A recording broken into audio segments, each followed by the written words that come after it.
Since the start of the Cleveland Plan in 2012, Cleveland city officials and school administrators have worked diligently to reach the ambitious goals set forth in this plan.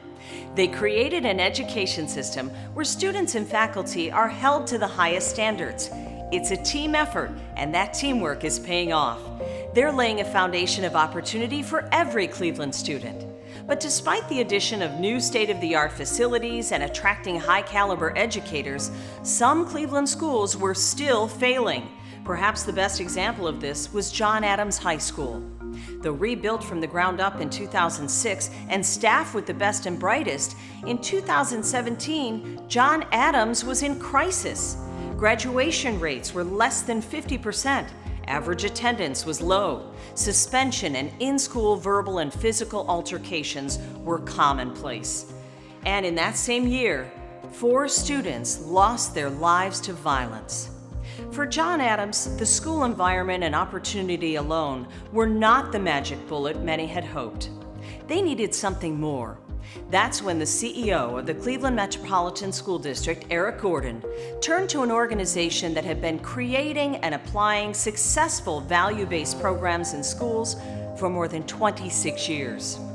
In November of 2017, at the request of CMSD administration, Project Love launched an ambitious 3-year program to turn things around. First, they had to identify the roots of this school's problems, then create programs that address these issues, and ultimately fashion a new school culture at John Adams where students and staff could thrive. This is that story. I came to the district in 2007, and a big part of my early work, and it continues to be important today, is social and emotional learning practices for our kids and adults, and became pretty immediately familiar with Project Love through that work. We actually did some early studying of schools that implemented values in action and other Project Love programming and got better social and emotional learning practices, which made Project Love one of the go-to organizations. Project Love has pioneered a space that has now become quite common. There's a huge demand for good social and emotional learning programming. While it is our school's choice, they can only choose it because we've evaluated it as a high quality partner. Social emotional learning has to be done right, just like everything else. Project Love does this right. Project Love had extensive experience in improving school environments to make them more conducive to learning and positive social interactions. But Stewart and his team knew that one size does not fit all. So they quickly set out to identify the unique circumstances at John Adams. Eric Gordon had given us a challenge. At that time that we started the John Adams High School of Character, Values, and Community, we had been implementing social emotional learning in schools in the Cleveland area and across the country.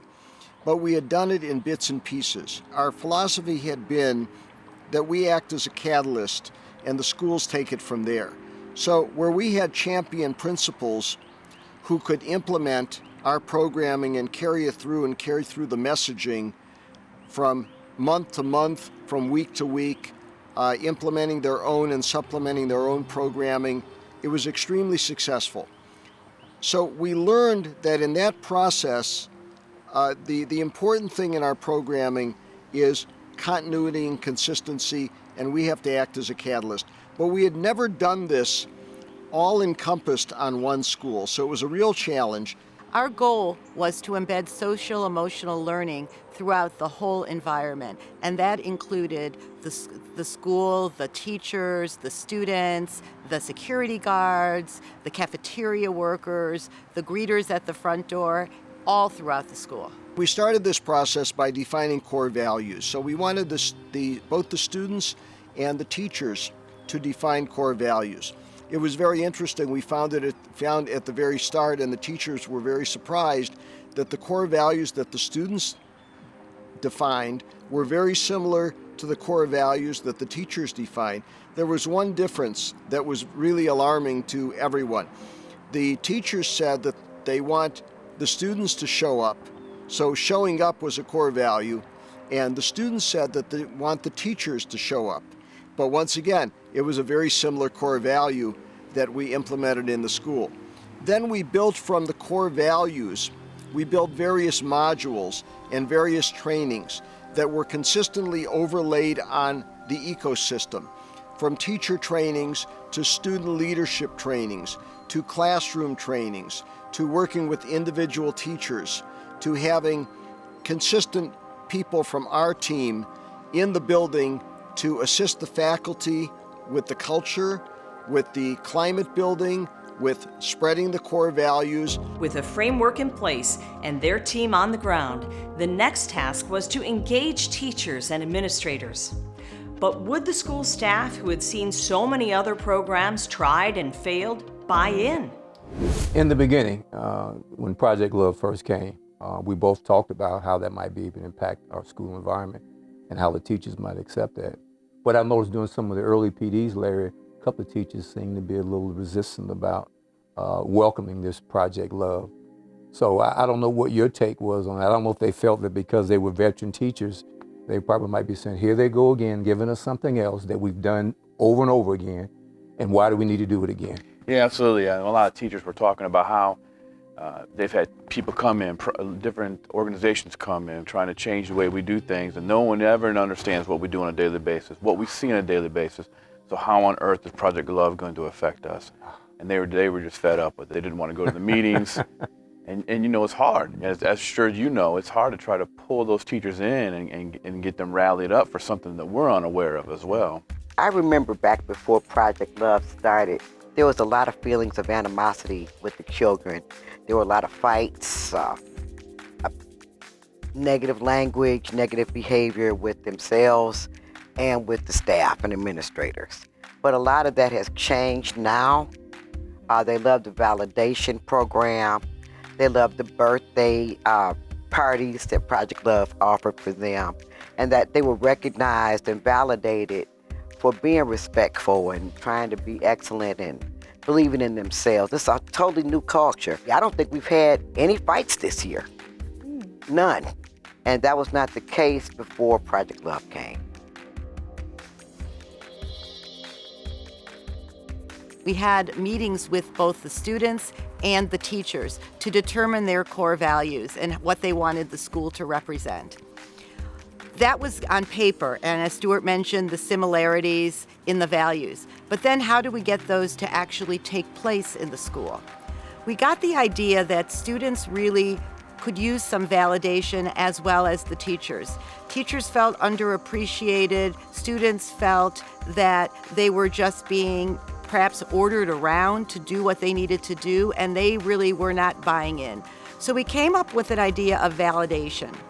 We watched a video on a parking attendant validating people by telling them positive things about themselves.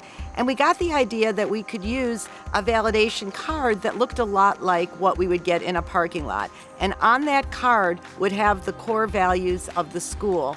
And we did them based on the school's mascot, Rebels. So there was one for each one of the letters.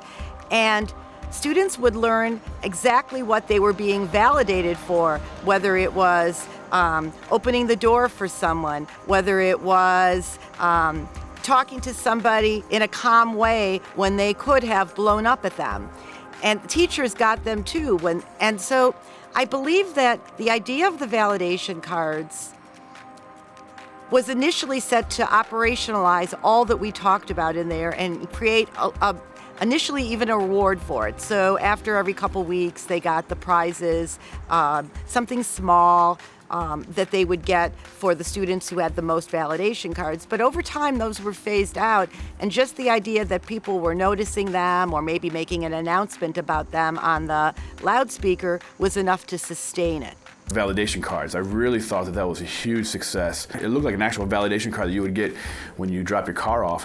What I loved about the concept was it's just not having teachers validate the kids. So if a kid was doing something great, or just they were doing their work for the first time in that period, a teacher would go over, fill out the validation card, and then the student was able to turn that in and get a prize later. And we gave the ability for teachers to give it to other teachers to give it to administrators, the students then were able to give it to teachers, staff members, and I think that whole culminating piece where we were all validating each other any day of the week, I think that was really powerful. Every month, there would be a $50 Dave's gift card given to the teacher who had the most validation cards. Every month, there would be additional gift cards, whether free RTA all-day tickets or other gift cards, Chipotle gift cards given to the students who had the most validation cards. And every month, both teachers and students were hosted in the cafeteria to a Rebels birthday party. So those Rebels who had birthdays and those teachers who had birthdays during that given month were hosted to a birthday party. And every person who went to the birthday party who had that birthday that week got a handmade card from Project Love.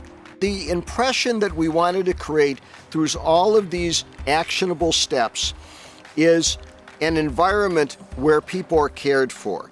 Because the science and evidence behind kindness and caring and validation is that if you create that kind of environment, it has an infectious, pay it forward kind of chain reaction. That people want to be a part of it, people want to pay it forward, people want to spread it.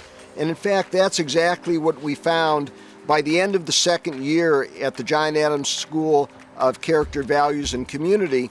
We had the teachers who were spreading the values.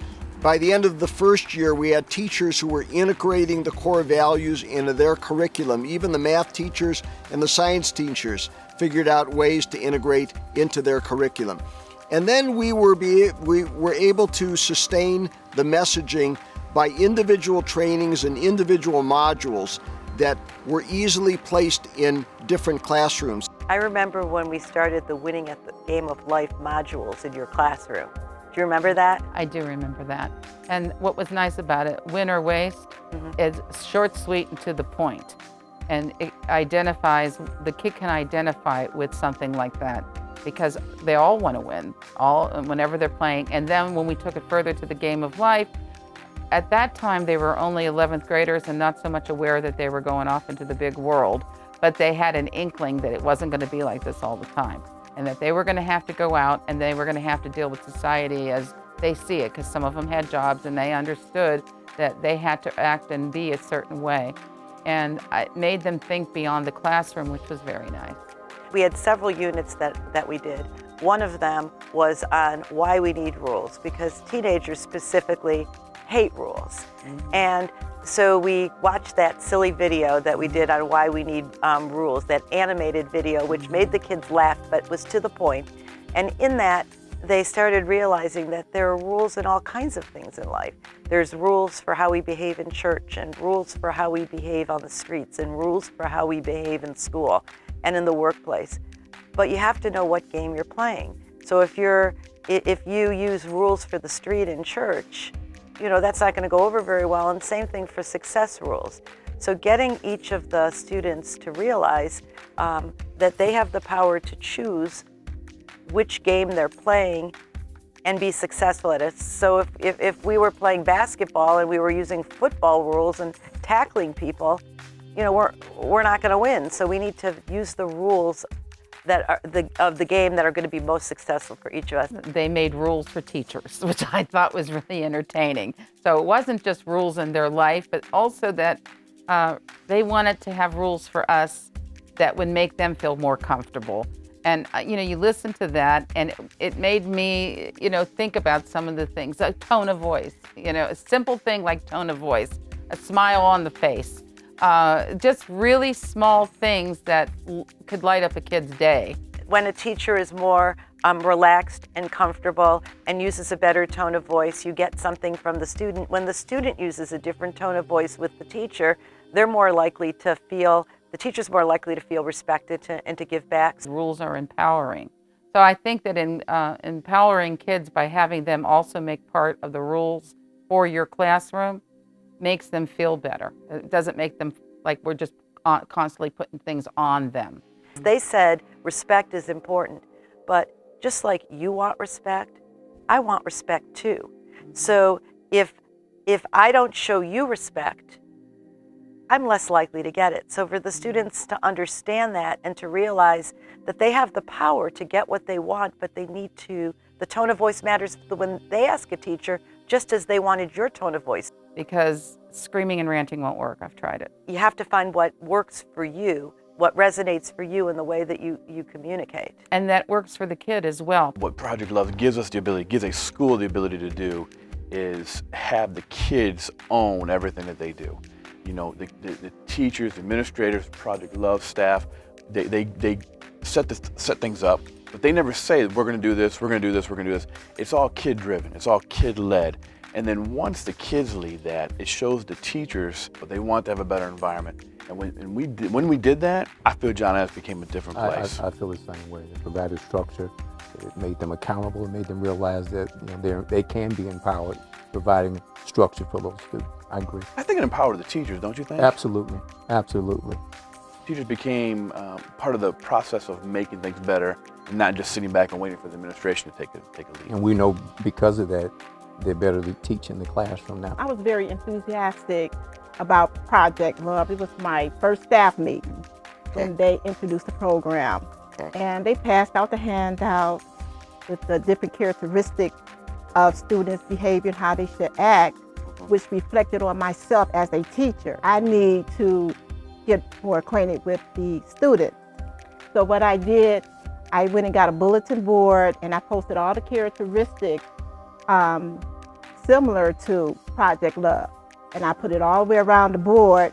And every time I walk by the board, I look at it myself and say, well, this is something that to keep in mind that I should do. So I adopted that, and I started talking to the students politely, and I started doing things in that order, and it made a very positive environment. You know, man, we gotta just presentable for school, man. Chilling, man. You know, we here to do our work. We here to present. We chilling, man. We here to present, man. We here chilling, man. Class, we about to go to lunch right now. We on TV? Good grades. Good grades, That's all you gotta do. Stay positive, man. You gotta stay positive, man. For the little kids. You gotta set an example, man. You gotta set an example for the sort of kids, man. You know they can't be, you know what I'm saying? Can't be out here. Grow up, they gonna watch just like you is. You know what I'm saying? So you gotta, you know what I'm saying? Set an example. You know what I'm saying? Set an example. So this was nice, young man. Good vibes only, okay? He was presenting for, only. This was just how you dress like a young man. Come to school on time, ready to learn.